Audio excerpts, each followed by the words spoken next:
अस्सलामुअलैकुम वीवर्स, मामा care TV में खुश आमदीद। आज की एपिसोड में हम हमल के 23वें हफ्ते के बारे में बात करेंगे। 23वें हफ्ते में आपकी बॉडी में क्या बदलाव होता है, आपके बच्चे में क्या डेवलपमेंट होती है और अब भी आपको क्या एहतियात करने की जरूरत होती है, इस सब के बारे में आज की एपिसोड में तफसील से बात करेंगे। तो अगर आप हमारे चैनल में नए हैं तो प्लीज हमारे चैनल को सब्सक्राइब कर दें और हमारी वीडियो को लाइक कर दें। तो पहले बात कर लेते हैं कि 23वें हफ्ते में माँ में क्या नई चेंजेस होंगे। इस हफ्ते भी आपको टांगों में खिंचाव रहेगा, कमर का दर्द भी बढ़ेगा, आपकी स्किन का कलर ब्लैक हो सकता है या फिर बास खवातीन की स्किन ग्लो करना शुरू कर देती है। कॉन्स्टिपेशन का मसला भी रहेगा, पेट में गैस बनेगी, मूड भी चेंज होता रहता है। कभी आप बहुत ज्यादा खुश होती हैं तो कभी आप उदास हो जाती हैं, गुस्सा भी आ सकता है, बाल और नाखून तेजी से बढ़ने लगते हैं। ये सब आपके हार्मोन्स के चेंज होने की वजह से होता है। अब आपका वजन भी तेजी से बढ़ना शुरू हो जाता है, पेट पर खारिश ज्यादा होगी, सांस लेने में दुश्वारी भी हो सकती है, सीने में जलन भी रहेगी, गर्माहट का एहसास और ज्यादा बढ़ेगा। प्रेगनेंसी में आपको काफी गर्मी का एहसास होता है जो कि आफ्टर डिलीवरी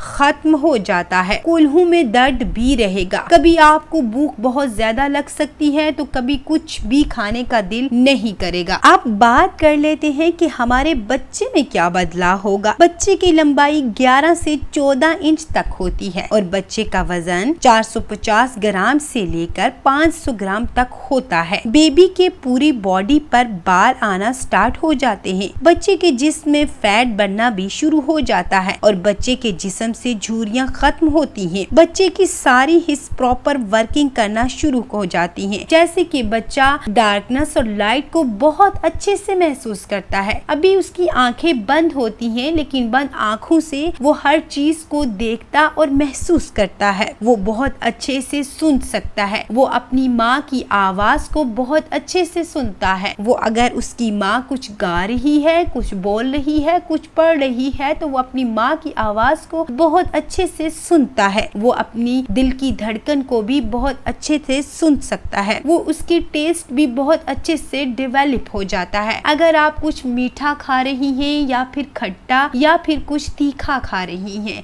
जो भी आप खा रही हैं उसका जायका आपके बच्चे को महसूस होता है। अब बच्चे की हरकत और ज्यादा स्ट्रोंग हो जाती है और आप इसे अच्छे से महसूस भी कर सकती हैं। बच्चे की आंखों का कलर अभी तक नहीं बना होता मगर बच्चे की आंखें पूरी तरह काम कर रही होती हैं। इस स्टेज पर बच्चे के तमाम ऑर्गन्स मुकम्मल बन चुके होते हैं। अब वो सब ऑर्गन्स ग्रो कर रहे होते हैं तेजी से। अब बात कर लेते हैं कि इस हफ्ते माँ को क्या एहतियात करने की जरूरत है। आपको चाहिए कि आप अपने खाने पीने पर बहुत ज्यादा ध्यान दें क्योंकि अब आपके बच्चे की ग्रोथ तेजी से होती है और उसे खुराक की ज्यादा जरूरत होती है। हरे पत्ते वाली सब्जियां जैसे कि साग, मेथी, पालक, पका हुआ अंडा, गोश्त, दूध इस्तेमाल करें। मकई के दाने, चावल, गंदम, दालें इस्तेमाल करें। रेड मीट का इस्तेमाल भी करें। तुखमलंगा का इस्तेमाल करें